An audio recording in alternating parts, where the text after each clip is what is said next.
कभी सोचा है कि जेल में शायद एक गाना पूरे देश की हिस्ट्री बदल सकता है? बिल्कुल। महात्मा गांधी ने जेल से रिलीजियस लिरिक्स ट्रांसलेट किए और रविंद्रनाथ टैगोर का एक गाना आज 2 देशों का नेशनल एंथम है। अमेजिंग है ना? ऐसे ही फैसिनेटिंग फैक्ट्स और ट्रिकी क्वेश्चन से भरा है यूपीएससी का मॉडर्न हिस्ट्री सेक्शन। और अगर इन कॉन्सेप्ट्स को मास्टर करना है तो आप बिल्कुल सही जगह पर हैं। तो जल्दी से सब्सक्राइब बटन हिट कीजिए, बेल आइकन ऑन कर लो और चलो शुरू करते हैं ये नॉलेज का सुपरचार्ज सेशन। बिल्कुल। आज हम यूपीएससी प्रीलिम्स के पिछले कुछ सालों के इंपॉर्टेंट मॉडर्न हिस्ट्री क्वेश्चंस को एकदम डिटेल में डाइसेक्ट करेंगे। हम क्या क्या कवर करने वाले हैं? हम कवर करेंगे गांधी जी के लिटरेरी इन्फ्लुएंसेस, गोपाल बाबा वलंगर के सोशल रिफॉर्म्स, सकाराम गणेश देउस्कर की देशर कथा का इंपैक्ट, थियोसॉफिकल सोसाइटी और एनी बेसेंट का रोल और भी बहुत कुछ। तो चलिए शुरू करते हैं ये डीप एनालिसिस। Let's start. ठीक है, तो पहला सवाल ये यूपीएससी सीएसई प्री 2021 से है। सवाल है, who among the following is associated with songs from prison, a translation of ancient Indian religious lyrics in English? Options. Options हैं A Bal Gangadhar Tilak, B Jawaharlal Nehru, C Mohandas Karamchand Gandhi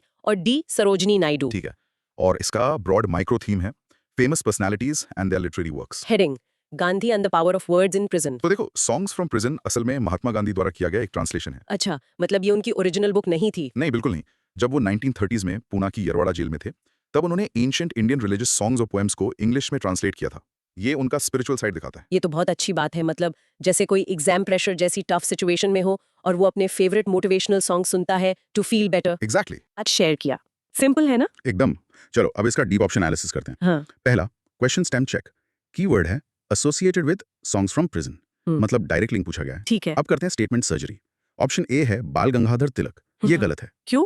वो भी तो एक ग्रेट स्कॉलर थे। नो डाउट, उन्होंने भी जेल में लिखा, but his famous work from prison is Gita Rahasya. Right. और पेरिफेरल नॉलेज के लिए याद रखना, गीता रहस्य मांडली जेल में लिखी गई थी और ये भगवत गीता पर एक कमेंट्री है। उनके न्यूज़पेपर्स केसरी, जो मराठी में था। हाँ, और मराठा जो इंग्लिश में था, वो भी सुपर इंपॉर्टेंट है। ठीक है, अगला ऑप्शन जवाहरलाल नेहरू। ये भी गलत है। नेहरू जी ने भी जेल में बहुत लिखा, जैसे द डिस्कवरी ऑफ इंडिया और ग्लिम्पसेस ऑफ वर्ल्ड हिस्ट्री, पर सॉन्ग्स फ्रॉम प्रिजन उनका काम नहीं है। Okay, got it. तीसरा ऑप्शन मोहनदास करमचंद गांधी, ये सही जवाब है। हाँ, this is the correct answer. Source सीधा मेंशन करता है कि महात्मा गांधी इस ट्रांसलेशन से जुड़े थे। Perfect match. और चौथा ऑप्शन सरोजनी नायडू। ये भी गलत है। सरोजनी नायडू को नाइटिंगेल ऑफ इंडिया कहते हैं उनकी पोएट्री के लिए। उनका फेमस वर्क है द गोल्डन थ्रेशोल्ड। उनसे जुड़ा एक और इम्पोर्टेंट फैक्ट है ना? बिल्कुल। पेरिफेरल नॉलेज के लिए वो इंडियन नेशनल कांग्रेस की फर्स्ट इंडियन वुमन प्रेसिडेंट भी थी। 1925 कानपुर सेशन। ये डिस्टिंक्शन याद रखना, first woman president Annie Besant थी, पर फर्स्ट इंडियन वुमन थी Sarojini Naidu. Wow, great analysis. तो यहाँ एलिमिनेशन लॉजिक कैसे काम करेगा? बहुत सिंपल है। अगर तिलक की गीता रहस्य और नेहरू की डिस्कवरी ऑफ इंडिया याद है तो ऑप्शंस ए और बी इजीली एलिमिनेट हो जाते हैं। फिर गांधी और नायडू में गेस करना आसान हो जाता है। एग्जैक्टली। और मेमोरी हैक के लिए ऐसे सोचो, प्रिजन में स्पिरिचुअल सॉन्ग्स कौन सुनेगा?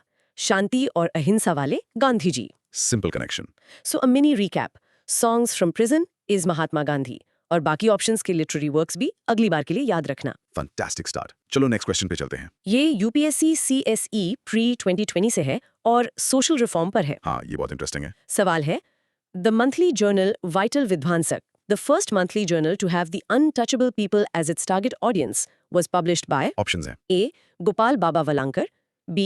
Jyotiba Phule, C. Mohandas Karamchand Gandhi और D. Bhimrao Ramji Ambedkar. Broad micro theme है social reform movements and journals. Heading, The Voice of the Oppressed, Vital Vidhwansak. तो वाइटल विध्वंसक का मतलब है डिस्ट्रॉयर ऑफ ब्रह्मानिकल और सेरेमोनियल पोल्यूशन। ये एक रेवोल्यूशनरी जर्नल था। इसका मेन एम क्या था? इसका मेन एम था अनटचेबिलिटी और कास्ट सिस्टम के इनजस्टिस के खिलाफ आवाज उठाना। और की पार्ट ये है कि ये पहला जर्नल था जो स्पेसिफिकली अनटचेबल कम्युनिटी के लिए था। वाओ, तो ये उस जमाने का एक पावरफुल सोशल मीडिया कैंपेन जैसा था। बिल्कुल। जैसे आजकल लोग सोशल मीडिया और यूट्यूब चैनल्स का इस्तेमाल करते हैं सोशल इश्यूज पे अवेयरनेस फैलाने के लिए, उस वक्त जर्नल्स और न्यूज़पेपर्स ही सबसे पावरफुल टूल थे। सही बात है। अब ऑप्शंस देखते हैं। Question stem check. फोकस है वाइटल विध्वंसक के पब्लिशर पर। और फर्स्ट जर्नल फॉर अनटचेबल्स, ये एक बड़ा हिंट है। एग्जैक्टली। तो स्टेटमेंट सर्जरी करते हैं। पहला ऑप्शन ए गोपाल बाबा वलंकर। और यही सही जवाब है। हाँ, this is the correct answer. Gopal Baba Walangkar एक पायनियर थे। डॉक्टर अंबेडकर से भी पहले के सोशल रिफॉर्मर थे जिन्होंने कास्ट सिस्टम के खिलाफ लिखा। अच्छा, तो ऑप्शन बी ज्योतिबा फुले क्यों गलत है? फुले भी सोशल रिफॉर्म के एक जायंट थे, नो डाउट। उनका सबसे फेमस वर्क है गुलामगिरी। पेरिफेरल नॉलेज के लिए फुले ने 1873 में सत्यशोधक समाज की स्थापना की, जो एक हाई यील्ड टॉपिक है। ओके, और ऑप्शन सी एम के गांधी? ये भी गलत है। गांधी जी ने भी अनटचेबिलिटी के खिलाफ काम किया और उन्हें हरिजन्स नाम दिया। उनका न्यूज़पेपर था हरिजन, और उन्होंने 1932 में हरिजन सेवक संघ भी इस्टेब्लिश किया था। राइट। और डॉक्टर अंबेडकर? डॉक्टर अंबेडकर ने भी बहुत से जर्नल शुरू किए, जैसे मूक नायक, मतलब लीडर ऑफ द साइलेंट। पर विठल विध्वंसक उनसे पहले का है। अंबेडकर जी के दूसरे इंपॉर्टेंट पब्लिकेशंस में बहिष्कृत भारत और जनता शामिल हैं। तो यहाँ भी एलिमिनेशन काम कर सकता है ना? हाँ, गांधी का हरिजन और अंबेडकर का मूक नायक काफी फेमस हैं। अगर ये पता हो तो सी और डी एलिमिनेट हो जाते हैं। फूले और वालंकर में कंफ्यूजन हो सकता है, पर Walangkar is the right answer here. इसका कोई मेमोरी हैक है? बिल्कुल, ऐसे याद रखो, कास्ट सिस्टम का विध्वंस करने वाला Baba Gopal Walangkar. Great. So mini recap, Vital Vidhwansak को गोपाल बाबा वलंकर से कनेक्ट करना है, जो दलित लिटरेचर और एक्टिविज्म में एक पायनियर थे। अब आता है एक बहुत ही दिलचस्प सवाल, एक ऐसी किताब जिसने बंगाल में आग लगा दी थी। ये भी यूपीएससी सीएसई प्री 2020 से है। हाँ, ये बहुत इंपॉर्टेंट है। सवाल है, with reference to the book Deshar Katha written by Sakharam Ganesh Dioskar during the freedom struggle, consider the following statements. पहला statement. 1. It warned against the colonial state's hypnotic conquest of the mind. दूसरा। 2. It inspired the performance of Swadeshi street plays and folk songs. और तीसरा। 3. The use of Desh by Dioskar was in the specific context of the region of Bengal. पूछा है, इनमें से कौन से statements correct हैं? ठीक है, ब्रॉड माइक्रो थीम है nationalist literature and its impact. Heading: Deshar Katha, the book that awakened a nation. तो देशेर कथा मतलब the story of the nation, ये किताब सखाराम गणेश देओस्कर ने लिखी थी। इसने ब्रिटिश रूल के इकोनॉमिक एक्सप्लॉयटेशन को बहुत ही आम भाषा में एक्सपोज किया। इतनी इन्फ्लुएंशियल थी ये किताब? बहुत ज्यादा। ये स्वदेशी मूवमेंट के एक्टिविस्ट्स के लिए एक बाइबल बन गई थी, इतनी कि ब्रिटिश गवर्नमेंट ने 1910 में इसे बैन कर दिया। इसे आज के जमाने से कैसे रिलेट कर सकते हैं? सोचो, एक वायरल डॉक्यूमेंट्री आती है जो एक बड़ी कंपनी के गलत कामों को एक्सपोज करती है, और लोग उस कंपनी के प्रोडक्ट्स को बॉयकॉट करना शुरू कर देते हैं। हाँ, देशेर कथा ने 1905 में ब्रिटिश राज के लिए ठीक वही काम किया था। क्या बात है। तो अब स्टेटमेंट्स को एनालाइज करते हैं। हाँ, स्टेटमेंट सर्जरी। पहला statement, warned against the colonial states hypnotic conquest of the mind. ये बिल्कुल सही है। किताब ने हाईलाइट किया कि ब्रिटिश सिर्फ फिजिकली ही नहीं बल्कि मेंटली भी भारतीयों को कॉलोनाइज कर रहे थे। ओके, तो स्टेटमेंट 1 करेक्ट है। Statement 2। Statement 2, inspired swadeshi street plays and folk songs, ये भी एकदम करेक्ट है। इस किताब का बहुत बड़ा इम्पैक्ट हुआ और इसने स्वदेशी नाटकों और लोकगीतों को इंस्पायर किया। अब आता है statement 3, use of desh was in the specific context of Bengal. यही पर ट्रिक है। This statement is incorrect. कैसे? सखाराम गणेश देओस्कर एक महाराष्ट्रियन थे जो बंगाल में बसे थे, पर उनका विजन सिर्फ बंगाल तक लिमिटेड नहीं था। उन्होंने देश शब्द का इस्तेमाल पूरे राष्ट्र मतलब इंडिया के कॉन्टेक्स्ट में किया था। अच्छा, ये तो क्लासिक यूपीएससी ट्रैप है। तो यहाँ एलिमिनेशन कैसे लगेगा? बहुत ब्रिलियंटली। जैसे ही पता चलता है कि स्टेटमेंट 3 गलत है, आप ऑप्शंस बी, सी और डी को एलिमिनेट कर सकते हो और सिर्फ ए बचता है, which is 1 and 2 only. Exactly. ये एक क्लासिक एलिमिनेशन टेक्निक है। इसका मेमोरी हैक क्या होगा? देश की कथा पूरे देश के लिए है, सिर्फ एक स्टेट के लिए नहीं। So Bengal only is wrong. Perfect. Mini recap, Deshkatha ने मेंटल कॉन्क्वेस्ट के खिलाफ वार्न किया, S1 करेक्ट। स्वदेशी आर्ट्स को इंस्पायर किया, S2 करेक्ट। पर देश का मतलब पूरा राष्ट्र था, सिर्फ बंगाल नहीं, S3 इनकरेक्ट। तो करेक्ट आंसर है ए। अगला सवाल एक मैचिंग क्वेश्चन है यूपीएससी सीएसई प्री 2019 से। ये थोड़ा ट्रिकी हो सकता है। देखते हैं। सवाल है, with reference to Indian national movement consider the following pairs. 1. Sir Tej Bahadur Sapru, president all India liberal federation. 2. KC Neogy, member the constituent assembly. 3. PC Joshi, general secretary communist party of India. हमें बताना है कि कौन से पेयर्स करेक्टली मैच्ड हैं। ठीक है, broad micro theme है important personalities and there political affiliations. Heading: know your leaders, a matching challenge. ये क्वेश्चन मॉडर्न इंडियन हिस्ट्री के 3 अलग-अलग फिगर्स के बारे में है, एक लिबरल, एक कॉन्स्टिट्यूशन मेकर और एक कम्युनिस्ट लीडर। ऐसे सवालों में एक-एक पेयर को ध्यान से चेक करना पड़ता है। तो पेयर 1 से शुरू करते हैं। Sir Tej Bahadur Sapru, president all India liberal federation. This is perfectly matched. Sapru एक प्रोमिनेंट लिबरल लीडर थे। जब मॉन्टेगो चैम्प्सफोर्ड रिफॉर्म्स के बाद मॉडरेट्स ने 1919 में कांग्रेस छोड़ी तो national liberal federation of India बनी, और सप्रू उसके की लीडर्स में से एक थे। अच्छा। पेरिफेरल नॉलेज के लिए, सप्रू ने गांधी इरविन पैक्ट और राउंड टेबल कॉन्फ्रेंसेस में एक मीडिएटर का बहुत क्रूशियल रोल प्ले किया था। अब pair 2, KC Neogy, member the constituent assembly. This is also correct. KC Neogy Bengal से कॉन्स्टिट्यूएंट असेंबली के मेंबर थे। इनसे जुड़ा और कोई इंपॉर्टेंट फैक्ट? हाँ, और ये बहुत हाई यील्ड है। वो भारत के पहले फाइनेंस कमीशन के चेयरमैन भी थे 1952 से 1957 तक। ये जरूर याद रखना। Great point. और pair 3, PC Joshi, general secretary communist party of India. This is also correct. Puran Chandra Joshi या PC Joshi communist party of India CPI के पहले जनरल सेक्रेटरी थे। अच्छा। पेरिफेरल नॉलेज के लिए, सीपीआई की स्थापना 1920 में ताशकंद में एमएन रॉय ने की थी। पीसी जोशी प्रसिद्ध मीरठ षड्यंत्र case, Meerut conspiracy case of 1929 में अक्यूज में से एक थे। वाओ, तो इसका मतलब तीनों पेयर्स करेक्ट हैं। यस, तीनों पेयर्स करेक्टली मैच्ड है, so the answer is D 1, 2 and 3। इसका मेमोरी हैक। इसे सिंपल अलिट्रेशन से याद रखो। Liberal Sapru, constitutional Neogy and communist Joshi. Nice. Mini recap, तीनों पेयर्स करेक्ट हैं। Sapru liberal, Neogy constitute assembly and finance commission और जोशी कम्युनिस्ट पार्टी। चलो अगले सवाल पर चलते हैं। यूपीएससी सीएसई प्री 2018 से जरूर। सवाल है, Who among the following were the founders of the Hind Mazdoor Sabha established in 1948? Options हैं A B Krishna Pillai, E M S Namboodiripad and K C George, B Jayaprakash Narayan Deendayal Upadhyay and M N Roy, C C P Ramaswami Iyer, K Kamaraj and Veeresalingam Pantulu, and D Ashok Mehta, T S Ramanujam and G G Mehta.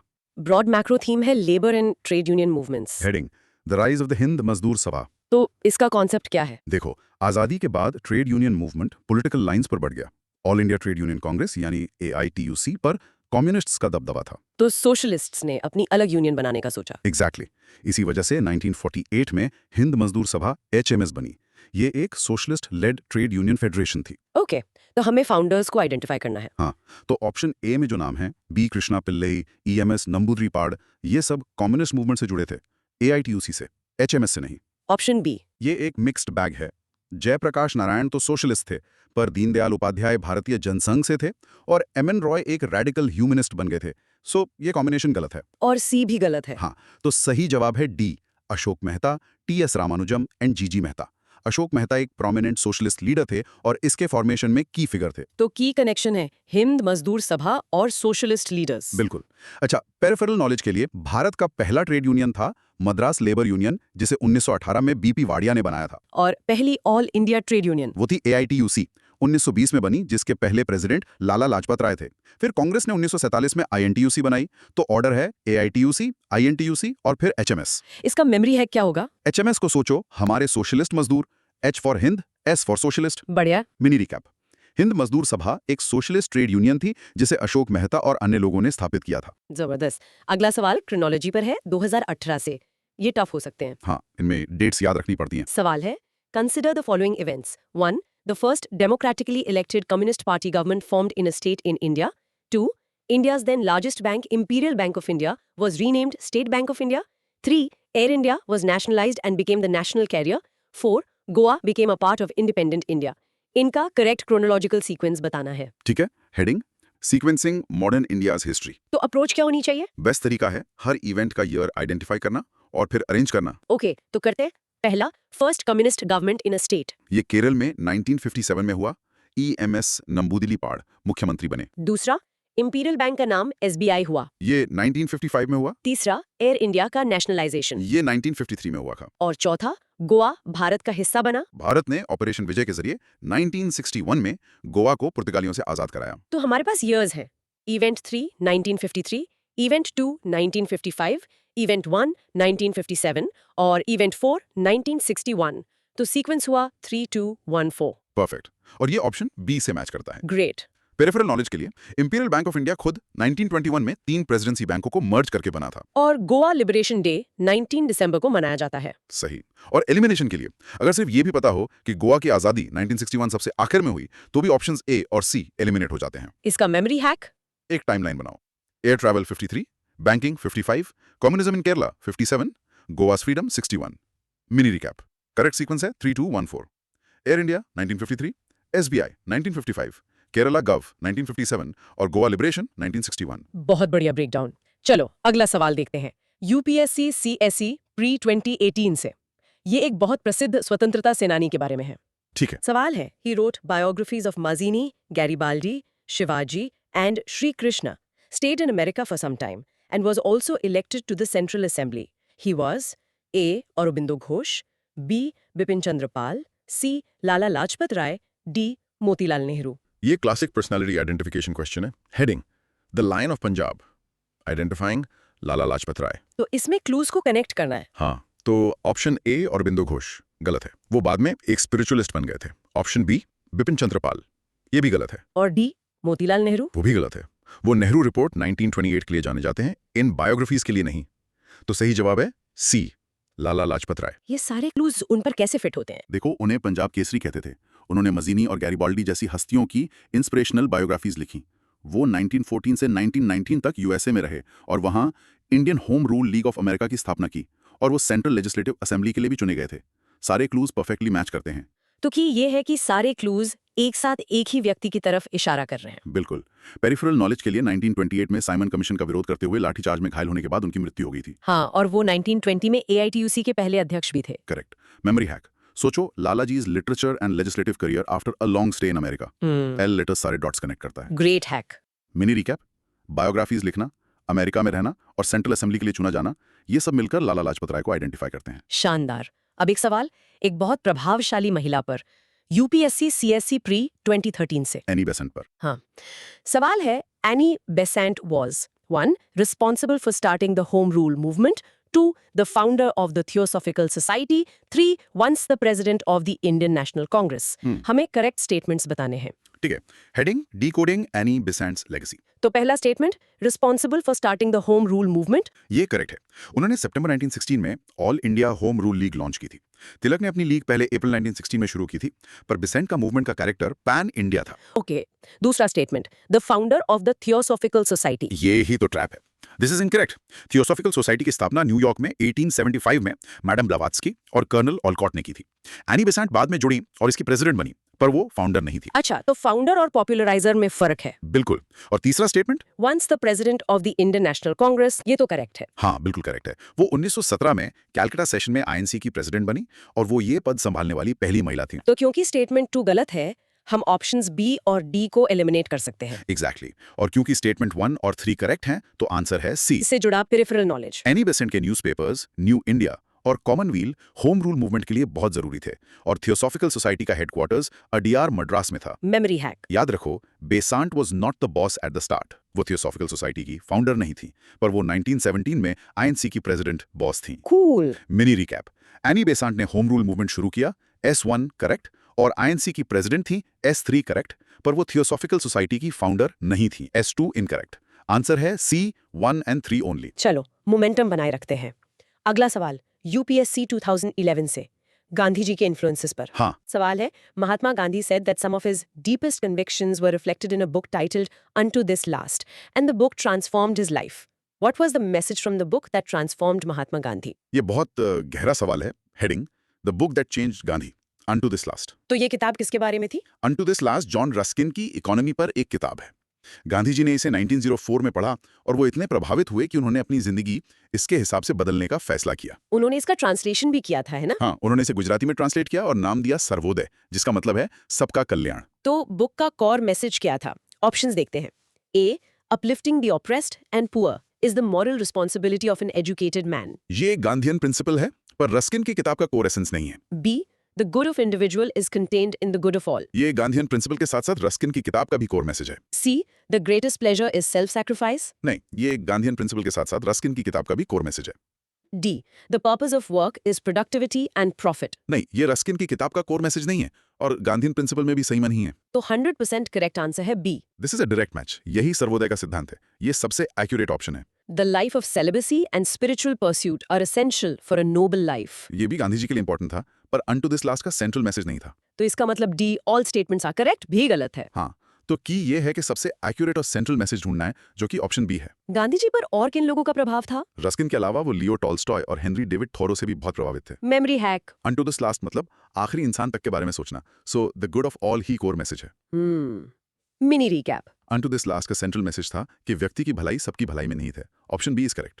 क्या बात है। चलो अगला सवाल देखते हैं। ये भी UPSC 2011 से है। उषा मेहता पर। हाँ, सवाल है। With reference to Indian freedom struggle, Usha Mehta is well known for A. Running the secret Congress radio in the wake of Quit India movement. B. Participating in the second roundtable conference. C. Leading a contingent of Indian National Army. Or D. Assisting in the formation of interim government. Heading, the secret voice of freedom, Usha Mehta's Congress radio. तो concept क्या है? 1942 के quit India movement के दौरान British ने सारे बड़े नेताओं को अरेस्ट कर लिया, तो संघर्ष जारी रखने के लिए कुछ नेशनलिस्ट अंडरग्राउंड हो गए। उषा मेहता उनमें से एक की फिगर थी। और वो किस लिए जानी जाती हैं? Option A, running the secret Congress radio, ये बिल्कुल करेक्ट है। उषा मेहता और उनके साथियों ने एक underground radio station Congress radio स्थापित किया। ये क्या करता था? ये गांधी जी और दूसरे नेताओं के मैसेजेस ब्रॉडकास्ट करता था। तो बाकी ऑप्शंस गलत हैं। हाँ, सेकंड आरटीसी में सरोजनी नायडू थी। आईएनए की विमेंस रेजिमेंट को कैप्टन लक्ष्मी सहगल लीड कर रही थी। तो बी और सी गलत हैं। तो उनकी सबसे यूनिक कंट्रीब्यूशन ये सीक्रेट रेडियो स्टेशन था। बिल्कुल। पेरिफेरल नॉलेज के लिए क्विट इंडिया मूवमेंट के दौरान अंडरग्राउंड एक्टिविटीज में जयप्रकाश नारायण, राम मनोहर लोहिया और अरुणा असफ अली जैसे नेता भी शामिल थे। Memory hack. उषा और यूएचएफ रेडियो वेव्स को कनेक्ट करो। Usha's hidden frequency. Nice one. Mini recap. Usha Mehta को क्विट इंडिया मूवमेंट के दौरान सीक्रेट कांग्रेस रेडियो चलाने के लिए याद किया जाता है। अमेजिंग। अब एक सवाल यूपीएससी 2010 से। चंपारण सत्याग्रह पर हाँ, consider the following statements. 1. Dr. Rajendra Prasad persuaded Mahatma Gandhi to come to Champaran to investigate the problem of peasants. 2. Acharya J.B. Kripalani was one of Mahatma Gandhi's colleagues in his Champaran investigation. इनमें से correct statement बताने हैं। ठीक है। Heading Champaran Satyagraha, getting the facts right. तो statement 1, doctor Rajendra Prasad persuaded Mahatma Gandhi. ये statement incorrect है। क्यों? गांधी जी को चंपारण आने के लिए एक स्थानीय किसान जिनका नाम राजकुमार शुक्ला था, उन्होंने परसुएड किया था, राजेंद्र प्रसाद ने नहीं। अच्छा, तो ये फैक्चुअली रॉन्ग है। अब statement 2, Acharya J.B. Kripalani was one of Mahatma Gandhi's colleagues। This is correct. Gandhi ji के साथ वकीलों और नेताओं की एक टीम थी जिसमें राजेंद्र प्रसाद, जेबी कृपलानी, महादेव देसाई और नरहरि पारेख शामिल थे। तो सिर्फ स्टेटमेंट 2 करेक्ट है, मतलब आंसर है बी। एग्जैक्टली। पेरिफेरल नॉलेज के लिए राजकुमार शुक्ला गांधी जी से 1916 के लखनऊ आईएनसी सेशन में मिले थे। और चंपारण सत्याग्रह की सफलता ने गांधी जी को भारत में एक बड़े नेता के रूप में स्थापित कर दिया। करेक्ट। Memory hack. याद रखो, शुक्ला ने शुरू किया, राजकुमार शुक्ला ने प्रोसेस स्टार्ट किया, राजेंद्र प्रसाद ने नहीं। ब्रिलियंट। रिकैप। राजकुमार शुक्ला ने गांधी जी को चंपारण बुलाया, S1 इनकरेक्ट। जेबी कृपलानी वहां उनके सहयोगी थे, S2 correct. Answer is B. बिल्कुल साफ। अगला सवाल यूपीएससी सीएसई प्री 2010 से। सूरत स्प्लिट पर। हाँ, 4 resolutions were passed at the famous Calcutta session of Indian National Congress in 1906. The question of either retention or rejection of these 4 resolutions became the cause of a split in Congress at the next Congress session held in Surat in 1907. Which one of the following was not one of those resolutions? अच्छा, तो हमें बताना है कि उन 4 resolutions में से कौन सा एक नहीं था। Options: A. Annulment of the partition of Bengal. B. Boycott. C. National education. D. Swadeshi. ठीक है। Heading the 4 resolutions and the Surat split. तो कॉन्सेप्ट क्या था 1906 सेशन का? 1906 का कैलकाटा सेशन, जिसकी अध्यक्षता दादा भाई नौरोजी ने की, बहुत क्रूशल था। एक्सट्रीमिस्ट्स ने 4 की रेजोल्यूशंस पास करवाए: स्वदेशी, बॉयकॉट, नेशनल एजुकेशन और स्वराज। और इसी वजह से 1907 में सूरत में स्प्लिट हुआ। हाँ, तो अब ऑप्शंस देखते हैं। बॉयकॉट, नेशनल एजुकेशन और स्वदेशी, ये तीनों तो रेजोल्यूशंस थे। तो इसका मतलब a annulment of the partition of Bengal, ये रेजोल्यूशन नहीं था। एग्जैक्टली। बंगाल का विभाजन 1905 ट्रिगर जरूर था, लेकिन उसका एन्यूअलमेंट खुद 1906 के 4 रेजोल्यूशंस में से एक नहीं था। ये एक डिमांड थी, एक गोल था, रेजोल्यूशन नहीं। तो आंसर ए है। सही। पेरिफेरल नॉलेज के लिए बंगाल का विभाजन आखिरकार 1911 में रद्द कर दिया गया था। Memory hack. 1906 सेशन के 4 पिलर्स याद रखो: स्वराज, स्वदेशी, बॉयकॉट, नेशनल एजुकेशन। अनलमेंट इस पैटर्न में फिट नहीं होता है। Mini recap. 1906 कैलकाटा सेशन के 4 रेजोल्यूशंस थे: स्वदेशी, बॉयकॉट, नेशनल एजुकेशन और swaraj. Annulment of the partition of Bengal उनमें से एक नहीं था। एकदम क्लियर। अगला सवाल यूपीएससी 2010 से सिविल सर्विसेज पर। ठीक है। Who among the following governor generals created the covenanted civil services of India, which later came to be known as the Indian Civil Service? Options है A. Warren Hastings, B. Wellesley, C. Cornwallis, D. William Bentinck. Heading the father of civil services in India. तो covenanted civil service का मतलब क्या था? इसे कॉवेनेंटेड इसलिए कहते थे क्योंकि इसके मेंबर्स को कंपनी के साथ एक कॉवेनेंट साइन करना पड़ता था। यह भारत में एक सिस्टमैटिक सिविल सर्विस की नींव थी। तो इसे किसने बनाया? लॉर्ड कॉर्नवालिस को father of the civil service in India कहा जाता है। उन्होंने एडमिनिस्ट्रेशन को रिफॉर्म और ऑर्गेनाइज किया और कोवेनेंटेड सिविल सर्विस को इंस्टीट्यूशनलाइज किया। तो वॉरेन हेस्टिंग्स और वेलेस्ली क्यों नहीं? हेस्टिंग्स ने शुरुआती ग्राउंड वर्क किया, पर ऑर्गेनाइज सर्विस नहीं बनाई, और वेलेस्ली सब्सिडरी अलायंस और फोर्ट विलियम कॉलेज के लिए जाने जाते हैं। तो कॉर्नवालिस ही आर्किटेक्ट थे? बिल्कुल। पेरिफेरल नॉलेज के लिए शुरू में यह सर्विस सिर्फ यूरोपियंस के लिए थी। 1853 के चार्टर एक्ट ने कॉम्पिटिटिव एग्जामिनेशन इंट्रोड्यूस किया। सत्येंद्र नाथ टैगोर 1864 में आईसीएस ज्वाइन करने वाले पहले भारतीय थे। Memory hack. सोचो, कॉर्नवालिस ने सिविल सर्विसेज का कॉर्नरस्टोन बनाया। Nice. Mini recap. Lord Cornwallis को भारत में सिविल सर्विस का जनक कहा जाता है। एक्सीलेंट। अब एक लिटरेरी सवाल यूपीएससी 2009 से। पूछे। Who of the following is the author of a collection of poems called Golden Threshold? Options है A. Aruna Asaf Ali, B. Annie Besant, C. Sarojini Naidu, D. Vijay Lakshmi Pandit. Heading the nightingales golden threshold. ये तो direct सवाल है। हाँ, और सही जवाब है सी, सरोजनी नायडू। सरोजिनी नायडू, जिन्हें नाइटिंगेल ऑफ इंडिया या भारत कोकिला भी कहते हैं, एक मशहूर कवयित्री थी। द गोल्डन थ्रेशोल्ड 1905 उनका पहला पोएट्री कलेक्शन था। तो बाकी ऑप्शंस क्यों गलत हैं? अरुणा आसफ अली एक एक्टिविस्ट थी। एनी बेसेंट के फेमस पब्लिकेशंस न्यूज़पेपर्स थे। और विजयलक्ष्मी पंडित एक डिप्लोमैट और पॉलिटिशियन थी। तो गोल्डन थ्रेशोल्ड सरोजिनी नायडू का क्लासिक वर्क है। बिल्कुल। पेरिफेरल नॉलेज के लिए उनके दूसरे इंपॉर्टेंट पोएट्री कलेक्शंस में द बर्ड ऑफ टाइम और द ब्रोकन विंग शामिल हैं। वो आईएनसी की पहली भारतीय महिला अध्यक्ष 1925 और बाद में भारत की पहली महिला गवर्नर यूनाइटेड प्रोविंस की भी बनी। Memory hack. और nightingale Naidu sings at the golden threshold. Simple and visual. Mini recap. The golden threshold Sarojini Naidu का प्रसिद्ध कविता संग्रह है। अगला सवाल यूपीएससी सीएसई प्री 28 से। ठीक है। Who among the following translated the autobiography of Madame Curie in Hindi? Options हैं A. Atal Bihari Vajpayee, B. Lal Bahadur Shastri, C. Chaudhary Charan Singh, D. Govind Ballabh Pant. Heading a prime ministers translation. ये एक फैसिनेटिंग ट्रिविया क्वेश्चन है। तो किसने किया था ये ट्रांसलेशन? सही जवाब है बी, लाल बहादुर शास्त्री। प्रधानमंत्री बनने से पहले लाल बहादुर शास्त्री ने मैरी क्यूरी की आत्मकथा का हिंदी में अनुवाद किया था, जो साइंस में उनकी रुचि दिखाता है। वाओ, ये तो बहुत इंटरेस्टिंग फैक्ट है ना? पेरिफेरल नॉलेज के लिए मैरी क्यूरी नोबेल पुरस्कार जीतने वाली पहली महिला थी।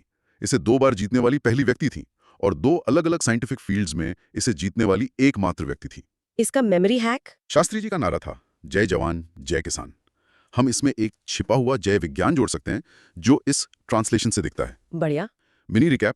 लाल बहादुर शास्त्री ने मैडम क्यूरी की आत्मकथा का हिंदी में अनुवाद किया था। चलो अगला सवाल देखते हैं। ये भी 2008 से है, एक कविता के बारे में। Who among the following wrote the poem सुबह आजादी? ऑप्शंस है A. Sahir Ludhianvi, B. Faiz Ahmad Faiz, C. Mohammad Iqbal, D. Maulana Abul Kalam Azad. Heading the dawn of freedom, Faiz की सुबह आजादी। तो ये कविता किस बारे में है? सुबह आजादी, डॉन ऑफ फ्रीडम, अगस्त 1947 में लिखी गई बहुत पावरफुल कविता है। ये पार्टीशन के दर्द और निराशा को दर्शाती है, एक दागदार सुबह की बात करती है। और इसे लिखा किसने? सही जवाब है बी, फैज अहमद फैज। फैज एक मशहूर पाकिस्तानी शायर थे। सुबह आजादी उनकी सबसे प्रसिद्ध नज़मों में से एक है। मोहम्मद इकबाल क्यों नहीं? वो सारे जहां से अच्छा के लिए मशहूर हैं, पर उनका देहांत 1938 में हो गया था, तो वो 1947 के पार्टीशन पर नहीं लिख सकते थे। तो कविता का टोन जो डिसइल्यूजनमेंट का है, वो फैज की तरफ इशारा करता है। बिल्कुल। पेरिफेरल नॉलेज के लिए Faiz Ahmad Faiz progressive writers movement के एक प्रमुख सदस्य थे और उन्हें लेनिन पीस प्राइज भी मिला था। Memory hack. ये कविता आजादी की सुबह के फेलियर के बारे में है। Failure of dawn, written by Faiz. अच्छा। Mini recap. कविता सुबह आजादी फैज अहमद फैज ने लिखी थी। अगला सवाल यूपीएससी 2008 से। पूछिए। Elizabeth Hawley is well known for which one of the following? A. Historical monuments in India. B. Regional dances in India. C. Himalayan expeditions. D. Wildlife in India. Heading the Sherlock Holmes of the Himalayas. ये तो contemporary history का सवाल लगता है। हाँ, Elizabeth हॉली एक अमेरिकी पत्रकार थी जो हिमालयी पर्वतारोहण अभियानों की अनऑफिशियल क्रॉनिकलर बन गई। तो सही जवाब है C. Himalayan expeditions. करेक्ट। वो हिमालय में पर्वतारोहण पर दुनिया की फोरमोस्ट अथॉरिटी थी। उनके रिकॉर्ड्स द हिमालयन डेटाबेस को गोल्ड स्टैंडर्ड माना जाता है। क्या बढ़िया निकनेम है। बिल्कुल। पेरिफेरल नॉलेज के लिए उनका 2018 में काठमांडू में निधन हो गया। ये सवाल दिखाता है कि यूपीएससी कॉन्टेम्पररी फिगर्स के बारे में भी पूछ सकता है जिनका हिस्टोरिकल कंट्रीब्यूशन रहा हो। Memory hack. हॉली और हिमालयाज दोनों एच से शुरू होते हैं। Elizabeth Hawley of the Himalayas. Mini recap. Elizabeth Hawley को हिमालयी अभियानों की मेटिकुलस रिकॉर्ड कीपिंग के लिए जाना जाता था। ग्रेट। चलो सोशल रिफॉर्म्स पर वापस आते हैं यूपीएससी 2007 के इस सवाल के साथ। ठीक है। Who among the following wrote the book Bahuvivah? Options है A. Raja Ram Mohan Roy, B. Ishwar Chandra Vidyasagar, C. Pandita Ramabai, D. Rabindranath Tagore. Heading Vidyasagar's attack on polygamy. तो बहुविवाह का मतलब है पॉलीगेमी। हाँ, और ये किताब 19वीं सदी के बंगाल में हिंदू पुरुषों द्वारा कई पत्नियां रखने की प्रथा की एक शक्तिशाली आलोचना थी। तो इसे लिखा किसने? सही जवाब है बी, ईश्वर चंद्र विद्यासागर। विद्यासागर एक महान विद्वान और समाज सुधारक थे। वो Hindu widows remarriage act of 1856 के लिए सबसे ज्यादा जाने जाते हैं। उन्होंने पॉलीगेमी के खिलाफ बहुविवाह भी लिखी। तो उन्होंने 2 मोर्चों पर महिलाओं के अधिकारों के लिए लड़ाई लड़ी। बिल्कुल। प्रो विडो रीमैरिज और एंटी पॉलीगेमी। पेरिफेरल नॉलेज के लिए विद्यासागर का एक और महत्वपूर्ण काम है बोर्नो परिचय, जो बंगाली वर्णमाला के लिए एक प्राइमर है। Memory hack. सोचो, विद्यासागर ने महिलाओं की विद्या अधिकारों के लिए लड़ाई लड़ी और विवाह से जुड़ी समस्याओं जैसे बहुविवाह के खिलाफ तर्क दिया। Mini recap. किताब बहुविवाह ईश्वर चंद्र विद्यासागर ने लिखी थी। अब एक ऐसे गीत पर सवाल जो देशों की पहचान है। UPSC 2007। The song Amar Sola Bangla, written during the Swadeshi movement of India, inspired the liberation struggle of Bangladesh and was adopted as the national anthem of Bangladesh. Who wrote this song? Options हैं रजनीकांता सेन, द्विजेंद्र लाल रॉय, मुकुंदा दास और Rabindranath Tagore. Heading: The Song of Golden Bengal. तो अमार सोनार बांग्ला 1905 में स्वदेशी आंदोलन के दौरान बंगाल के विभाजन के विरोध में लिखा गया था। और इसे लिखा था डी रविंद्रनाथ टैगोर ने। करेक्ट। ये 1971 में बांग्लादेश की आजादी के बाद वहां का राष्ट्रगान बना। तो टैगोर को 2 देशों के राष्ट्रगान लिखने का यूनिक डिस्टिंक्शन प्राप्त है। हाँ, भारत का जनगण मन और बांग्लादेश का अमार सोनार बांग्ला। पेरिफेरल नॉलेज के लिए टैगोर 1913 में गीतांजलि के लिए साहित्य में नोबेल पुरस्कार जीतने वाले पहले नॉन यूरोपियन थे। और उन्होंने जलियांवाला बाग हत्याकांड के विरोध में अपनी नाइटहुड भी लौटा दी थी। सही। मेमोरी हैक: सब कॉन्टिनेंट के 2 सबसे बड़े एंथम्स जनगण मन और अमार सोनार बांग्ला दोनों एक ही कलम से निकले, टैगोर की। मिनी रिकैप: अमार सोनार बांग्ला रविंद्रनाथ टैगोर ने लिखा था। ब्रिलियंट। अब भारत के पहले प्रधानमंत्री पर एक सवाल, यूपीएससी 2007 से। ठीक है। Consider the following statements. 1. Jawaharlal Nehru was in his 4th term as the Prime Minister of India at the time of his death. 2. Jawaharlal Nehru represented Rai Bareli constituency as a member of parliament. 3. The first non-Congress Prime Minister of India assumed the office in the year 1977. इनमें से correct statements बताने हैं। Heading: fact checking Nehru's इरा। तो statement 1, Nehru was in his first term. ये correct है। वो 1947 में PM बने, फिर 1947, 1957 और 1962 में चुनाव जीते। उनका निधन 1964 में उनके चौथे कार्यकाल के दौरान हुआ। Statement 2, Nehru represented Rae Bareli constituency. ये इनकरेक्ट है। नेहरू उत्तर प्रदेश में फूलपुर कॉन्स्टिट्यूंसी को रिप्रेजेंट करते थे। रायबरेली से इंदिरा गांधी प्रसिद्ध रूप से रिप्रेजेंट करती थी। अच्छा। और statement 3, first non Congress prime minister in 1977. ये भी करेक्ट है। इमरजेंसी के बाद जनता पार्टी जीती और मोरारजी देसाई पहले गैर कांग्रेसी प्रधानमंत्री बने। तो स्टेटमेंट्स 1 और 3 करेक्ट है, पर 2 गलत है। मतलब सही ऑप्शन है D. Exactly. Memory hack: Nehru जिन्हें फूल पसंद थे वो गुलाब लगाते थे फूलपुर, फूलों का शहर को रिप्रेजेंट करते थे। मिनी रिकैप: नेहरू अपने चौथे टर्म में थे, S1 करेक्ट। फूलपुर को रिप्रेजेंट करते थे, S2 इनकरेक्ट। और पहले नॉन कांग्रेस पीएम ने 1977 में पदभार संभाला, S3 correct. Option D is right. अगला सवाल ये भी यूपीएससी 2007 से। पूछिए। Who wrote the book The Story of the Integration of the Indian States? Options है B.N. राव, C. राजागोपालाचारी, कृष्णा मेनन और V.P. Menon. Heading: the architect of integration story. तो ये किताब इंटीग्रेशन प्रोसेस के बारे में है। हाँ, आजादी के बाद 500 से ज्यादा रियासतों को इंटीग्रेट करना एक बहुत बड़ा काम था, जिसे गृह मंत्री सरदार वल्लभ भाई पटेल ने हैंडल किया। इस किताब के लेखक उनके राइट हैंड मैन थे। और वो थे D VP Menon. VP Menon ministry of states के सेक्रेटरी थे। वो टॉप सिविल सर्वेंट थे जिन्होंने राज्यों के इंटीग्रेशन का सारा ग्राउंड वर्क किया। उनकी किताब एक क्लासिक इनसाइडर्स अकाउंट है। तो ये सरदार पटेल का विजन और वीपी मेनन का एग्जीक्यूशन था। A perfect partnership. Peripheral knowledge के लिए जूनागढ़, हैदराबाद, ऑपरेशन पोलो के जरिए और जम्मू और कश्मीर जैसी रियासतों का इंटीग्रेशन मुश्किल था। मेमोरी हैक: और मेनन, वीपी मेनन ने इसके बारे में लिखा। Mini recap: the story of the integration of the Indian states VP Menon ने लिखी थी। चलो इस अमेजिंग रन को आखिरी सवाल के साथ खत्म करते हैं यूपीएससी 2007 से। ठीक है। Consider the following statements. 1. Robert Clive was the first Governor General of Bengal. 2. William Bentinck was the first Governor General of India. इनमें से करेक्ट स्टेटमेंट्स बताने हैं। Heading: getting the titles right. Governor versus governor general. ये titles का खेल है ना? बिल्कुल। Statement 1, Robert Clive was the first governor general of Bengal. ये इनकरेक्ट है। क्यों? क्लाइव बंगाल के पहले गवर्नर थे। बंगाल के पहले गवर्नर जनरल जो 1773 के रेगुलेटिंग एक्ट द्वारा बनाया गया एक नया टाइटल था, वॉरेन हेस्टिंग्स थे। अच्छा। और statement 2, William Bentinck was the first governor general of India. This is correct. 1833 के चार्टर एक्ट ने बंगाल के गवर्नर जनरल के पद को गवर्नर जनरल ऑफ इंडिया में अपग्रेड कर दिया। लॉर्ड विलियम बेंटिंक इस टाइटल को धारण करने वाले पहले व्यक्ति थे। तो सिर्फ स्टेटमेंट 2 करेक्ट है, मतलब ऑप्शन बी सही है। Exactly right. पेरिफेरल नॉलेज के लिए टाइटल 1858 के बाद फिर से वाइसरॉय में बदल गया और लॉर्ड कैनिंग पहले वाइसरॉय बने।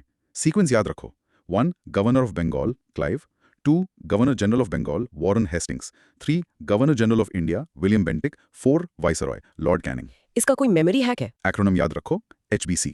Hastings for Bengal GG, Bentinck for India GG, Canning for viceroy. Mini recap: Clive पहले गवर्नर थे, गवर्नर जनरल नहीं, S1 इनकरेक्ट। बेंटिंक भारत के पहले गवर्नर जनरल थे, S2 correct. So the answer is B. Wow, क्या जबरदस्त डीप एनालिसिस था। Secret radio से लेकर नेशनल एंथम्स और मॉडर्न इंडिया के आर्किटेक्ट्स तक हमने कितना कुछ कवर कर लिया। बिल्कुल। चलो एक क्विक फायर रिकैप करते हैं मेजर थीम्स का। हाँ। ब्रॉड माइक्रो थीम था modern Indian history, personalities, movements, literature and administration. की कॉन्सेप्ट्स रीविजिटेड में हमने देखा कि लिटरेरी वर्क्स कैसे चेंज के पावरफुल टूल्स थे। हाँ, गांधी की सॉन्ग्स फ्रॉम प्रिजन से लेकर विद्यासागर की बहुविवाह तक हमने उषा मेहता के सीक्रेट रेडियो और वीपी मेनन के इंटीग्रेशन में रोल को समझा। और गवर्नर जनरल्स के टाइटल्स के बीच का अंतर भी क्लियर हुआ। और आखिर में हमने देखा कि कैसे आमार सोनार बांग्ला जैसा एक गीत सीमाओं को पार कर सकता है और अनटू दिस लास्ट जैसी किताब गांधी जैसे नेता को बदल सकती है। बिल्कुल, हर सवाल एक नई कहानी बताता है। ये सिर्फ फैक्ट्स रटने के बारे में नहीं है, कहानी को समझने के बारे में है। और यही हमारा पर्पस है, व्हाट के पीछे का व्हाई समझना। तो साइन ऑफ करने से पहले सभी के लिए एक आखिरी विचार। हमने देखा कि एक आइडिया, एक किताब या एक रेडियो ब्रॉडकास्ट पूरी मूवमेंट को इंस्पायर कर सकता है। आज के डिजिटल एज में जहां इंफॉर्मेशन ओवरलोड है, वो कौन सा एक आइडिया हो सकता है जो भारत के भविष्य को पॉजिटिवली शेप करेगा? बहुत महत्वपूर्ण सवाल है। टूल्स बदल गए हैं, जर्नल से सोशल मीडिया हो गए हैं, लेकिन एक ट्रांसफॉर्मेटिव आइडिया की ताकत वही है। सोचना जरूरी है। मॉडर्न इंडियन हिस्ट्री के इस अद्भुत सफर में हमारे साथ जुड़ने के लिए धन्यवाद। सीखते रहिए, सवाल करते रहिए। अगली बार तक। इमेजिन करो एक ऐसी किताब जो जेल में लिखी गई हो, लेकिन वो आजादी की लड़ाई का एक फिलोसॉफिकल पॉलिटिकल बॉम्ब बन जाए। बिल्कुल। क्या है उस किताब के पीछे की कहानी? वेलकम दोस्तों टू द डीप डाइव। मैं हूं आपका होस्ट और आज हम यूपीएससी प्रीलिम्स के मॉडर्न हिस्ट्री के प्रीवियस ईयर क्वेश्चंस की ऐसी की तैसी करने वाले हैं। हम सिर्फ सही आंसर नहीं ढूंढेंगे, बल्कि हर ऑप्शन का, लिटरली हर ऑप्शन का पोस्टमार्टम करेंगे। एग्जैक्टली। सो दैट आप रेडी हो for any surprise UPSC throws at you. तो फटाफट राइट नाउ चैनल को सब्सक्राइब करो, नोटिफिकेशन बेल को ऑन कर दो और लाइक बटन को स्मैश कर दो। बिकॉज ये लेक्चर आपके मॉडर्न हिस्ट्री के स्कोर को स्काई रॉकेट करने वाला है। चलो शुरू करते हैं। Let's do it. आज के हमारे सफर का मैप बिल्कुल क्लियर है। हम यूपीएससी सीएसई प्रीलिम्स के टोटल 21 क्वेश्चंस, क्वेश्चन नंबर 25 से लेकर 45 तक एक-एक करके सॉल्व करेंगे। और हम कवर करेंगे important books, British policies, famous personalities और सबसे ट्रिकी क्रोनोलॉजिकल इवेंट्स। रेडी हो? Let's unpack this. पहला सवाल, who has written the book named Gita Rahasya? ये यूपीएससी सीएसई 2005 का क्वेश्चन है। और इसका माइक्रो थीम है important books and authors during the freedom struggle. Options हैं ए महात्मा गांधी, बी बाल गंगाधर तिलक, सी विनोबा भावे, डी गोपाल कृष्ण गोखले। अच्छा, तो सबसे पहले कॉन्सेप्ट समझते हैं। गीता रहस्य सिर्फ एक रिलीजियस कमेंट्री नहीं है भागवत गीता पर। Right, it's much more than that. ये गीता के कोर मैसेज की एक रीइंटरप्रिटेशन है फ्रीडम स्ट्रगल के लिए। इसका पूरा टाइटल है श्रीमद् भागवत गीता रहस्य और इसका फोकस है कर्मयोग पर, मतलब the path of selfless action. Exactly. उस समय के कॉन्टेक्स्ट में ये एक पावरफुल कॉल था for active, even you could say militant resistance against the British. सिर्फ पैसिव स्पिरिचुअलिटी नहीं। अच्छा, इसका रियल लाइफ एग्जाम्पल तो और भी फैसिनेटिंग है। बिल्कुल। सोचो, बाल गंगाधर तिलक मंडले बर्मा की जेल में इम्प्रिजन्ड है 1908 से 1914 तक। वहां इंस्टेड ऑफ लूजिंग होप, वो अपनी सारी इंटेलेक्चुअल एनर्जी चैनल करते हैं इस 400 पेज मास्टरपीस को लिखने में। मराठी में with a pencil, just imagine. Wow, जेल की दीवारों के बीच आजादी का फिलोसॉफिकल फाउंडेशन तैयार हो रहा था। कूल है ना? हाँ, और उन्होंने आर्ग्यू किया कि स्वराज के लिए लड़ना एक धार्मिक ड्यूटी है। चलो अब ऑप्शंस का पोस्टमार्टम करते हैं। ऑप्शन ए महात्मा गांधी। ये इनकरेक्ट है। देखो, पेरिफेरल नॉलेज यहाँ बहुत इंपॉर्टेंट है। गांधी जी गीता के बहुत बड़े एडमायरर थे। वो उसे अपना स्पिरिचुअल डिक्शनरी कहते थे। लेकिन उनका इंटरप्रिटेशन अलग था। बिल्कुल, उनका इंटरप्रिटेशन अनासक्ति योगा पर ज्यादा जोर देता था। सेल्फलेस एक्शन विदाउट अटैचमेंट, लेकिन रूटेड इन अहिंसा। Non violence. राइट, उनके फेमस वर्क्स हैं माय एक्सपेरिमेंट्स विद ट्रूथ और हिंद स्वराज। तो गांधी और तिलक का इंटरप्रिटेशन सेम टेक्स्ट का अलग अलग था। अब आते हैं ऑप्शन बी बाल गंगाधर तिलक पर। ये बिल्कुल सही लग रहा है। It is. तिलक ने गीता के निष्कामा कर्मा यानी सेल्फलेस एक्शन के कॉन्सेप्ट को ब्रिटिश रूल के खिलाफ पॉलिटिकल एक्टिविज्म के लिए एक फिलोसॉफिकल जस्टिफिकेशन के तौर पर यूज किया। बेसिकली उनका कहना था कि सिर्फ बैठे रहना और प्रार्थना करना काफी नहीं है। हाँ, स्वराज के लिए लड़ना एक स्पिरिचुअल ड्यूटी है और ये मॉडरेट स्टाइल ऑफ पॉलिटिक्स के लिए एक डायरेक्ट चैलेंज था। Okay, what about option C Vinoba Bhave? ये भी इनकरेक्ट है। Peripheral knowledge alert. Vinoba Bhave भूदान मूवमेंट के लिए जाने जाते थे और गांधी जी के स्पिरिचुअल सक्सेसर माने जाते हैं। उन्होंने भी गीता पर लिखा था आई थिंक। हाँ, उनके काम का नाम है टॉक्स ऑन द गीता, लेकिन गीता रहस्य यूनिकली तिलक का इंटेलेक्चुअल प्रॉपर्टी है। Got it. और last option D Gopal Krishna Gokhale? ये भी इनकरेक्ट है। गोखले एक प्रोमिनेंट मॉडरेट लीडर थे और महात्मा गांधी के political Guru. Servants of India society के फाउंडर। राइट। उनके मेथड्स कॉन्स्टिट्यूशनल रिफॉर्म्स और पिटिशंस पर बेस्ड थे, तिलक के एक्टिव रेजिस्टेंस पर नहीं। इनफैक्ट गोखले और तिलक पॉलिटिकल राइवल्स थे। मॉडरेट्स वर्सेस एक्सट्रीमिस्ट का क्लासिक फेस ऑफ। एग्जैक्टली। तो एलिमिनेशन लॉजिक यहाँ सिंपल है। अगर आपको पता है कि तिलक एक एक्सट्रीमिस्ट लीडर थे, तो गीता को एक्शन के लिए जस्टिफाई करना उनकी फिलॉसफी से परफेक्ट मैच करता है। बिल्कुल, इससे वो सबसे लाइकली ऑथर बन जाते हैं। और मेमोरी हैक सिंपल है। तिलक ने जेल में गीता का रहस्य यानी सीक्रेट खोला। और वो सीक्रेट क्या था? कि गीता का असली मतलब एक्शन है, रेजिस्टेंस है। तो गीता का रहस्य इक्वल्स तिलक। परफेक्ट। चलो एक mini recap. In short, Gita Rahasya Tilak का पॉलिटिकल फिलोसॉफिकल मास्टरपीस है जो जेल में लिखा गया और कर्मा योगा को फ्रीडम स्ट्रगल से जोड़ता है। Option B is the winner. चलो नेक्स्ट क्वेश्चन थोड़ा सा आइडियोलॉजिकल है। Who among the following was a proponent of Fabianism as a movement? UPSC CSE 2005. Options हैं A Annie Besant, B AO Hume, C Michael Madhusudan Dutt, D R Palme Dutt. Concept first. ये Fabianism है क्या चीज? देखो, फेबियनिज्म एक सोशलिस्ट फिलॉसफी है जो Britain में शुरू हुई और इसका मेन एम है सोसाइटी में धीरे धीरे ग्रेजुअली रिफॉर्म्स के थ्रू सोशलिज्म लाना। ना कि अचानक वायलेंट रेवोल्यूशन से। Exactly, the key word here is gradualism. नाम आता है रोमन जनरल फेबियस मैक्सिमस से, जिन्होंने हैनिबल को डायरेक्ट बैटल अवॉइड करके हराया था। अच्छा, tactics of delay and attrition, समझ गया। रियल लाइफ एग्जाम्पल से सोचो, ये जैसे एक कछुआ धीरे धीरे रेस जीतता है। Fabian socialist state machinery, parliament, laws, democracy को यूज करके सोशलिस्ट चेंज लाने में बिलीव करते थे। ब्रिटेन की लेबर पार्टी भी इस आइडियोलॉजी से काफी इन्फ्लुएंस थे। ओके, अब ऑप्शंस देखते हैं। ऑप्शन ए एनी बेसेंट। ये बिल्कुल सही है। इंडिया आने से पहले एनी बेसेंट ब्रिटेन में फेबियन सोसाइटी की एक प्रोमिनेंट मेंबर थी। जॉर्ज बर्नार्ड शॉ जैसे लोगों के साथ। राइट। और उन्होंने इसके आइडियाज को इंडिया में अपनी एक्टिविटीज के थ्रू एक्टिवली प्रमोट किया, जैसे थियोसॉफिकल सोसाइटी और home rule league. Got it. Option B AO Hume. Incorrect. Peripheral knowledge यहाँ काम आएगा। एलन ऑक्टेवियन ह्यूम एक रिटायर्ड ब्रिटिश सिविल सर्वेंट थे, जिन्होंने इंडियन नेशनल कांग्रेस को फाउंड करने में हेल्प की थी 1885 में। हाँ, और उनका इन्वॉल्वमेंट अक्सर सेफ्टी वेल्व थ्योरी से जोड़ा जाता है। वो एक लिबरल थे, सोशलिस्ट नहीं। Okay, option C Michael Madhusudan Dutt. ये तो बिल्कुल ही इनकरेक्ट है।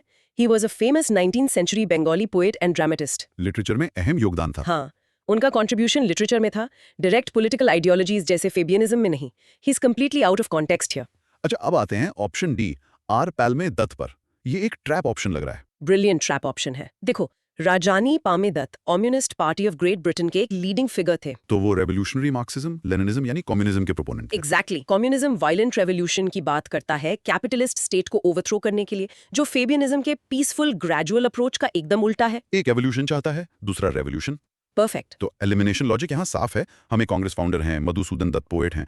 असली फाइट बेसंत और पामे दत्त के बीच है। और अगर आपको पता है कि पामे दत्त एक कम्युनिस्ट थे, तो वो फेबियन नहीं हो सकते। बाय एलिमिनेशन एनी बेसेंट ही आंसर है। मेमोरी हैक क्या होगा इसका? Annie wants Annie kind of social change, but gradually like a Fabian. Annie Besant equals Fabianism. Simple. चलो एक मिनी रिकैप। फेबियनिज्म का मतलब है ग्रेजुअल डेमोक्रेटिक सोशलिज्म, और एनी बेसेंट इसकी की प्रोपोनेंट थी। इन ऑप्शंस में से option A is our answer.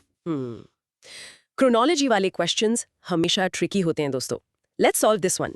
सवाल है, consider the following viceroys of India during the British rule. 1. Lord Curzon. 2. Lord Hardinge. 3. Lord Chelmsford. 4. Lord Irwin. What is the correct chronological order of their tenure? UPSC CSE 2004. Concept यहाँ simple है। ऐसे सवालों को solve करने का best तरीका है major events को वाइसरॉय से लिंक करना। बिल्कुल। हर वाइसरॉय का टेन्योर मॉडर्न हिस्ट्री का एक स्पेसिफिक चैप्टर है। चलो एक मेंटल टाइमलाइन बनाते हैं। शुरू करते हैं लॉर्ड कर्जन से। नंबर 1। लॉर्ड कर्जन 1899 से 1905। इनका नाम सुनते ही दिमाग में आना चाहिए पार्टीशन ऑफ बंगाल 1905। एक high handed imperialist. Universities act 1904 भी इनके टाइम का है। तो he is definitely the first in this list. Okay, next है नंबर 2, लॉर्ड हार्डिंग। अच्छा, कर्जन के बाद लॉर्ड मिंटो 2 आए थे, फिर आए लॉर्ड हार्डिंग 1910 से 1916। इनके टाइम के 2 मेजर इवेंट्स हैं। Annulment of the partition of Bengal और कैपिटल का कैलकाटा से दिल्ली शिफ्ट होना 1911 में। करेक्ट। पेरिफेरल नॉलेज अलर्ट, ये अनाउंसमेंट 1911 के दिल्ली दरबार में हुई थी और 1912 में उनके प्रोसेशन पर दिल्ली में बॉम्ब फेंका गया था। तो ये कजिन के बाद आए। क्लियर है। नंबर 3 है लॉर्ड चेम्सफोर्ड। लॉर्ड चेम्सफोर्ड का टेन्योर था 1916 से 1921। इनके टाइम पर मॉन्टेगियो चेम्सफोर्ड रिफॉर्म्स यानी गवर्नमेंट ऑफ इंडिया एक्ट 1919 आया और इन फेमस जलियांवाला बाग मैसेकर भी 1919 में हुआ। हाँ, और नॉन कोऑपरेशन और खिलाफत मूवमेंट्स भी इन्हीं के टाइम पर लॉन्च हुए। तो ये हार्डिंग के बाद आते हैं। और आखिर में नंबर 4 लॉर्ड इरविन। चेम्सफोर्ड के बाद लॉर्ड रीडिंग आए और फिर आए लॉर्ड इरविन 1926 से 1931। इनका नाम सीधा गांधी इरविन पैक्ट 1931 से जुड़ा है। और सिविल डिसोबीडियंस मूवमेंट जो दांडी मार्च से शुरू हुई 1930 में। तो he is clearly the last in this sequence. Elimination logic यहाँ काफी काम करेगा। अगर आपको सिर्फ इतना पता है कि कर्जन्स पार्टीशन ऑफ बंगाल 1905 सबसे पहले हुआ और गांधी इरविन पैक्ट काफी बाद में, तो आप कर्जन को पहले और इरविन को आखिर में रख सकते हैं। हाँ, इससे आपके ज्यादातर ऑप्शंस एलिमिनेट हो जाएंगे। करेक्ट ऑर्डर है 1, 2, 3, 4। इसका कोई मेमोरी हैक है? एक लाइन में पूरी स्टोरी है। कर्जन ने बंगाल तोड़ा, हार्डिंज ने कैपिटल जोड़ा, चेल्सफोर्ड ने जालियनवाला का दुख झेला और इरविन ने गांधी से पैक्ट खेला। ओह वाओ, ये तो ब्रिलियंट है। कर्जन ने बंगाल तोड़ा, हार्डिंजन ने कैपिटल जोड़ा, चेम्सफोर्ड ने जालियनवाला का दुख झेला और इरविन ने गांधी से पैक्ट खेला। चलो इसका mini recap. The sequence is Curzon, Hardinge, Chelmsford, Irwin. की है वाइसरॉय को एक मेजर हिस्टोरिकल इवेंट से लिंक करना। Option A 1 2 3 4 is correct. Okay, अगला सवाल है नॉट करेक्टली मैच्ड वाला। यहाँ एक्स्ट्रा अटेंशन चाहिए। बिल्कुल, क्वेश्चन पेपर में नॉट को हमेशा सर्कल कर लेना चाहिए। सवाल है कौन सा पेयर आपस में सही मैच नहीं करता। ऑप्शंस हैं A Pitt's India act, Warren Hastings, B doctrine of lapse, Dalhousie, C vernacular press act, Curzon, D Ilbert bill, Ripon. ये 2004 का सवाल है। चलो ऑड वन आउट ढूंढते हैं, इसके लिए प्रिसाइज नॉलेज चाहिए। Option A Pitt's India Act 1784 और वॉरेन हेस्टिंग्स। ये करेक्टली मैच्ड है। Warren Hastings governor general of Bengal थे 1773 से 1785 तक, जब पिट्स इंडिया एक्ट पास हुआ था। राइट, रेगुलेटिंग एक्ट ऑफ 1773 के डिफेक्ट्स को ठीक करने के लिए। Correct. Option B doctrine of lapse और डलहौसी। ये तो क्लासिक मैच है, बिल्कुल सही। लॉर्ड डलहौजी 1848 से 1856 तक ने इस पॉलिसी को अग्रेसिवली यूज किया। सतारा, झांसी, नागपुर जैसे स्टेट्स को एनेक्स करने के लिए। अब आते हैं ऑप्शन सी पर, वर्नाक्युलर प्रेस एक्ट 1878 और कर्जन। ये गलत है and this is our answer. Vernacular press act, जिसे गैगिंग एक्ट भी कहते हैं, हाँ, उसके रिप्रेसिव फीचर्स के लिए। वो लॉर्ड लिटन ने 1878 में पास किया था। लॉर्ड कर्जन का टाइम पीरियड तो 1899 से 1905 है। टाइम गैप बहुत बड़ा है। बिल्कुल। और ऑप्शन डी इल्बर्ट बिल 1883 और रिपन। ये करेक्टली मैच्ड है। इल्बर्ट बिल एक बहुत कंट्रोवर्शियल मेजर था जो लॉर्ड रिपन के टाइम में इंट्रोड्यूस हुआ। जिसका एम था सीनियर इंडियन जजेस को यूरोपियन ऑफेंडर्स के केसेस पर प्रिसाइड करने का अधिकार देना। हाँ, और इसका यूरोपियन कम्युनिटी से जबरदस्त बैकलैश मिला था। पेरिफेरल नॉलेज के लिए वर्नाक्युलर प्रेस एक्ट के बारे में कुछ और। बिल्कुल, ये एक्ट इतना रिप्रेसिव था कि अगले वाइसरॉय लॉर्ड रिपन ने इसे 1882 में रिपील कर दिया। इसीलिए रिपन को एक लिबरल वाइसरॉय माना जाता है, जबकि लिटन को एक रिएक्शनरी और रिप्रेसिव। ये लिटन रिपन कॉन्ट्रास्ट यूपीएससी का फेवरेट टॉपिक है। यस, इसका मेमोरी हैक बनाते हैं। प्रेस पर लाठी लिटन ने चलाई, कर्जन ने नहीं। Perfect. Lytton sounds like lathi on press. Easy to remember ना। हाँ, तो mini recap. Vernacular press act lord Lytton से जुड़ा है, कर्जन से नहीं, इसलिए option C incorrectly matched pair है और हमारा सही आंसर। फिर से chronology. Consider the following princely states of the British rule in India. 1 Jhansi, 2 Sambalpur, 3 Satara. What is the correct chronological order in which they were annexed by the British? ये भी 2004 का सवाल है। ये क्वेश्चन लॉर्ड डलहौजी के डॉक्ट्रिन ऑफ लैप्स का direct application है। Concept of clear है, अगर किसी इंडियन रूलर का नेचुरल मेल एयर नहीं है तो उनका स्टेट ब्रिटिश एम्पायर में एनेक्स हो जाएगा। हाँ, लैप्स्ड हो जाएगा।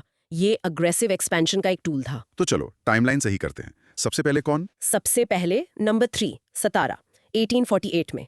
ये एकदम पहला स्टेट था जो इस पॉलिसी के अंडर एनेक्स हुआ। तो 3 सबसे पहले आएगा, ये सबसे इंपॉर्टेंट है, याद रखना। उसके बाद नंबर 2 संभलपुर 1849 में। ये सतारा के ठीक बाद एनेक्स हुआ। ये मॉडर्न डे ओडिशा में है। तो 2 उसके बाद, और आखिर में बचा नंबर 1 झांसी 1853 में। रानी लक्ष्मीबाई की कहानी तो सबको पता है। झांसी का एनेक्सिएशन इन तीनों में आखिर में हुआ। पेरिफेरल नॉलेज के लिए। और कौन से स्टेट्स थे? हाँ, और भी इंपॉर्टेंट स्टेट्स थे। जैतपुर 1849 में, भगात 1850 में, उदयपुर 1852 में और नागपुर 1854 में। और अवध? अवध 1856 में एनेक्स हुआ, लेकिन मिस गवर्नेंस के ग्राउंड्स पर, डॉक्ट्रिन ऑफ लैप्स के अंदर नहीं। ये एक कॉमन कंफ्यूजन पॉइंट है। अच्छा, तो यहाँ एलिमिनेशन लॉजिक कैसे काम करेगा? अगर आपको सिर्फ ये पता है कि सतारा पहला स्टेट था, तो आप ऑप्शंस चेक कर सकते हैं। जो ऑप्शन 3 से शुरू नहीं होता वो गलत है। इससे 2-3 ऑप्शंस तो आराम से एलिमिनेट हो जाएंगे। करेक्ट ऑर्डर है 3, फिर 2, फिर 1। मेमोरी हैक है इसका सिंपल। बताओ। द ब्रिटिश पॉलिसी सतारा से स्टार्ट हुई, संभालने का मौका नहीं मिला और आखिर में झांसी ने लड़ाई की। स्टार्ट से सतारा, गुड वन। तो mini recap. The chronological order of annexation under doctrine of lapse for these states is Satara 1848, then Sambalpur 1849, and finally Jhansi 1853. Correct option is C, 3, 2, 1. एक और नॉट करेक्ट क्वेश्चन। चलो यहाँ details पर ध्यान देते हैं। सवाल पूछ रहा है कि इंडिया के नेशनल सिंबल्स के बारे में कौन सा स्टेटमेंट नॉट करेक्ट है। हाँ, इसमें हर स्टेटमेंट एक पोटेंशियल स्टैंडअलोन क्वेश्चन है। Let's do a statement surgery. Statement A. The national song Vande Mataram has been taken from Bankim Chandra Chatterjee's novel Anand. It was originally composed in Bengali. अच्छा, source material के हिसाब से ये statement incorrect है। क्यों? देखो, आनंद मठ novel तो बंगाली में था, लेकिन वंदे मातरम जो पोएम है वो प्योर एवरीडे बंगाली में नहीं थी। वो एक मिक्स ऑफ संस्कृताइज्ड बंगाली में कंपोज की गई थी। मतलब उसमें हेवीली संस्कृताइज्ड वोकैबुलरी यूज हुई थी। एग्जैक्टली, ये एक बहुत सटल लेकिन इंपॉर्टेंट डिस्टिंक्शन है। तो ये स्टेटमेंट टेक्निकली इनकरेक्ट हो जाता है। Wow, UPSC loves these subtle details. Okay, statement B. The national calendar of India is based on Saka era, which has its first Chaitra on 22nd March normally and 21st March in a leap year. ये बिल्कुल correct fact है, इसे 1957 में adopt किया गया था। ठीक है? Statement C. The design of the national flag of India was adopted by the Constituent Assembly of India on 22nd July 1947. ये भी एकदम सही और बहुत इंपॉर्टेंट डेट है याद रखने के लिए, इंडिपेंडेंस से एकदम पहले। Right. Or statement D. The song Jana Gana Mana, composed originally in Bengali by Rabindranath Tagore, was adopted in its Hindi version by the Constituent Assembly of India on 24th January 1950 as the national anthem. ये भी बिल्कुल correct है, इसे पहली बार INC के Calcutta session में 1911 में गाया गया था। तो source points to A as the incorrect statement, language के nuance की वजह से. हाँ, ये एक ट्रिकी वन था। Mini recap. Statement A is incorrect because Vande Mataram was composed in Sanskritized Bengali, not pure Bengali. इसलिए not correct question के लिए ये हमारा सही आंसर है। चलो match the following time. जोड़ी बनाते हैं. लिस्ट आई में है लोग: A.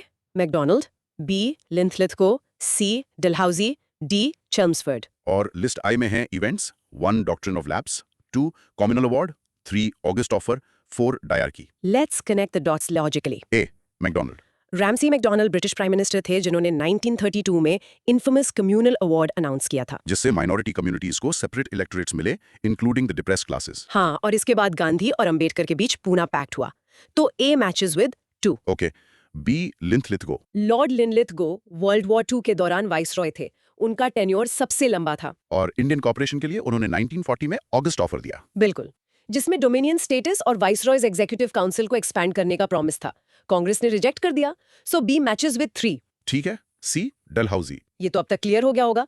लॉर्ड डलहौजी 1848 से 1856 is permanently linked with the doctrine of lapse. ये एक सिटर है। हाँ, तो सी मैचेस विद 1। और डी चम्सफोर्ड।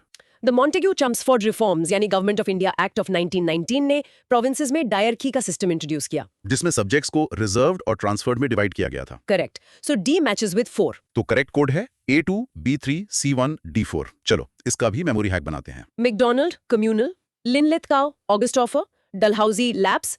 एक स्टोरी बनाते हैं। मैकडॉनल्ड्स ने कम्युनल अवार्ड तोड़ा, लिनलिथगो ने ऑगस्ट ऑफर जोड़ा, डलहौजी ने स्टेट को हड़प लिया, चेल्मसफोर्ड ने डायरकी को पकड़ लिया। Nice one. चलो मिनी रिकैप।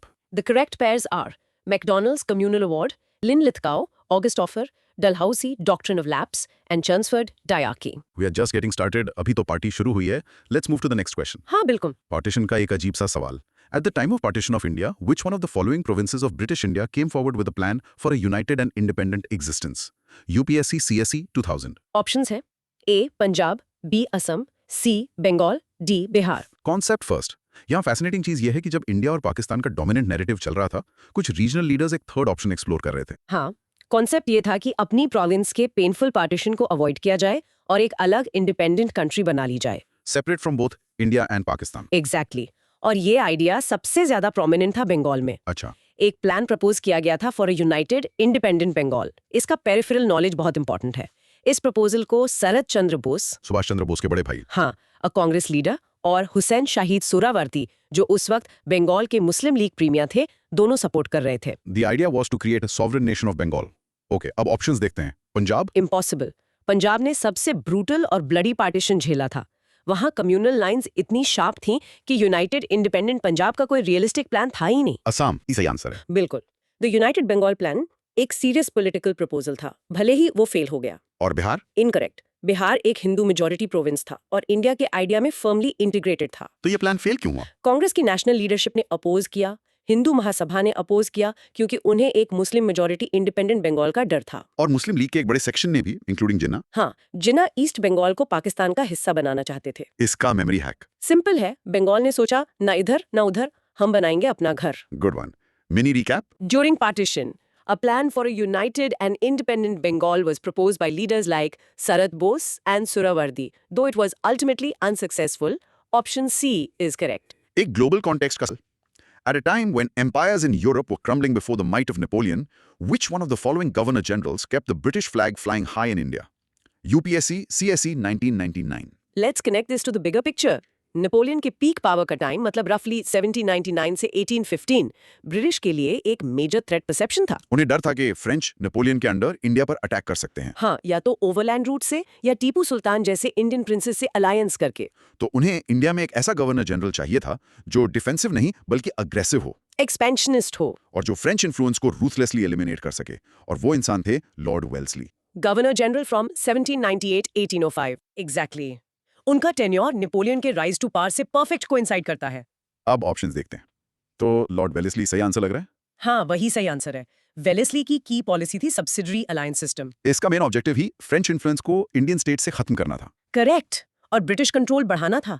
उन्होंने इंडियन रूलर्स को अपनी आर्मीज डिसबैंड करने पर, एक ब्रिटिश रेजिडेंट एक्सेप्ट करने पर और ब्रिटिश कॉन्टिंजेंट के लिए पे करने पर फोर्स किया। बेसिकली उन्हें पपेट बना दिया। बिल्कुल।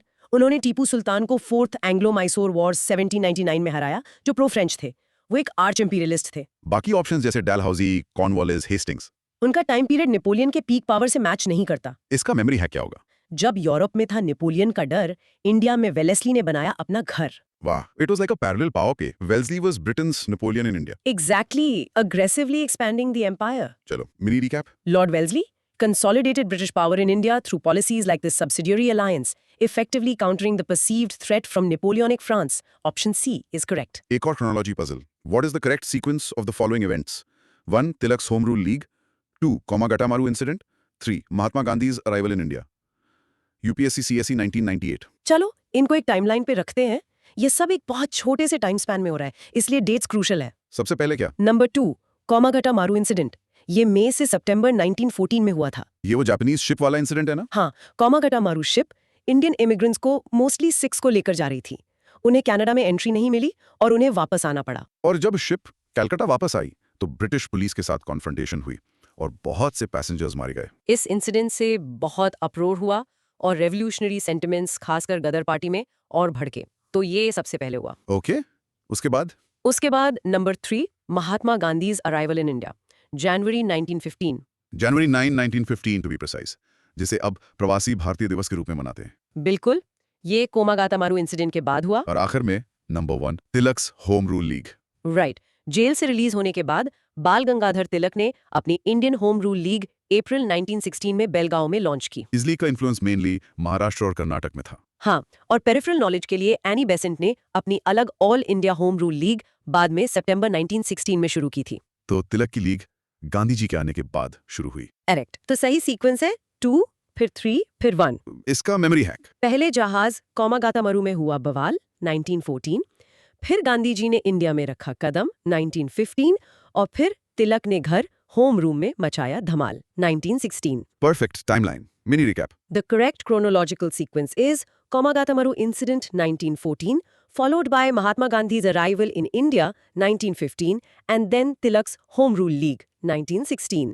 The correct option is A, 2, 3, 1. आज का आखिरी सवाल, एक biography puzzle. He was a graduate at 18, professor and associate editor of the Sudharak at 20, secretary of the Sarvajanik Sabha at 25, secretary of the National Congress at 29, president of the Indian National Congress at 39, a man whom Mahatma Gandhi himself regarded as his master. ये किसके बारे में है? UPSC CSE 1997. ये एक profile based question है। आपको personality identify करनी है based on a series of achievements और आखिर में एक बहुत बड़ा क्लू। की है a combination of early academic brilliance, deep involvement in public life और महात्मा गांधी के साथ एक स्पेशल रिलेशनशिप। चलो क्लूज को ब्रेक डाउन करते हैं। पहला, early achiever, graduate at 18, professor at 20, एक intellectual prodigy। दूसरा, पब्लिक लाइफ, सेक्रेटरी ऑफ सर्वजनिक सभा, प्रोविंशियल कॉन्फ्रेंस और नेशनल कांग्रेस, सब यंग एज में। ये डीप कमिटमेंट दिखाता है। तीसरा, pinnacle of career, president of the INC at 39, ये एक बहुत बड़ी अचीवमेंट है। और चौथा, आखिरी और सबसे बड़ा clue, Mahatma Gandhi himself regarded as his master. ये सारे क्लूज एक ही शख्स पर फिट बैठते हैं, गोपाल कृष्ण गोखले। बिल्कुल। चलो ऑप्शन से भी कंफर्म करते हैं। Option A, Pandit Madan Mohan Malviya. एक महान लीडर, बनारस हिंदू यूनिवर्सिटी के फाउंडर, लेकिन ये स्पेसिफिक टाइमलाइन उनसे मैच नहीं करते। Option B, Mahadev Govind Ranade. He was actually Gokhale's mentor, यानी उनके गुरु। तो वो एक ओल्डर जनरेशन से थे। तो ये डिस्क्रिप्शन उनका नहीं हो सकता। राइट। अब option C, Gopal Krishna Gokhale. Perfect match. उन्होंने सर्वेंट्स ऑफ इंडिया सोसाइटी 1905 में फाउंड की, 1905 के बनारस सेशन में आईएनसी के प्रेसिडेंट बने। और सबसे इंपॉर्टेंट, उन्हें महात्मा गांधी का पॉलिटिकल गुरु कहा जाता है। सारे फैक्ट्स परफेक्ट अलाइन करते हैं। और आखिरी ऑप्शन डी, बाल गंगाधर तिलक, तिलक एक एक्सट्रीमिस्ट लीडर थे। उनका करियर ट्रेजेक्ट्री और गांधी जी से रिलेशनशिप बहुत अलग था। म्यूचुअल रिस्पेक्ट था, लेकिन वो पॉलिटिकल ओपोनेंट्स थे। तो इसका मेमोरी हैक? की फ्रेज है गांधीज गुरु और थीम है अर्ली अचीवर। तो गांधी के गुरु सब काम किए शुरू। हाँ, ये सीधा यंग प्रोडिजी गोखले की तरफ पॉइंट करता है। चलो mini recap. The biographical description provided is of Gopal Krishna Gokhale, the celebrated moderate leader and Mahatma Gandhi's political guru. Option C is the correct answer. What a session. तो आज हमने 21 questions को सिर्फ solve नहीं किया, उनके हर aspect को समझा, उनका डीएनए डिकोड किया। हाँ, हमने देखा कि बुक्स, पर्सनैलिटीज, ब्रिटिश पॉलिसीज और सबका फेवरेट क्रोनोलॉजी यूपीएससी के पेट एरियाज है modern history. The key takeaway ये है कि अलग-अलग फैक्ट्स को आइसोलेटेड मत पढ़ो, उन्हें एक टाइमलाइन, एक स्टोरी में कनेक्ट करो। बिल्कुल, जैसे वेल्सली और नेपोलियन का ग्लोबल कनेक्शन, लिटन और रिपन का पॉलिसी कॉन्ट्रास्ट, इससे या तिलक और गोखले का ideological difference. Connections are everything. और पीवाईक्यूज सिर्फ प्रैक्टिस के लिए नहीं है, they are a tool to understand the UPSC mindset. Right. Notice करो कितने सारे क्वेश्चंस, नुआंसेस, एक्सेप्शंस और क्रोनोलॉजिकल ऑर्डर पर फोकस करते हैं। एग्जैक्टली। और अब सबके लिए एक final provocative thought. Okay, go ahead. हमने गोखले और तिलक दोनों पर क्वेश्चंस देखे। दोनों महाराष्ट्र से थे, दोनों ग्रेट पेट्रियट्स थे, लेकिन उनके रास्ते बिल्कुल अलग थे। One was a moderate, the other an extremist. तो सवाल ये है कि अर्ली 20th सेंचुरी इंडिया के कॉन्टेक्स्ट में किसका तरीका ज्यादा इफेक्टिव था और क्यों? That's a great question. इसके बारे में सोचना जरूर। अपने थॉट्स नीचे कमेंट सेक्शन में शेयर करना। We read all the comments. अगली बार मिलेंगे एक और गहराई से भरी चर्चा के साथ। Keep learning, keep questioning. And don't forget to revise. Jai Hind. Hey there.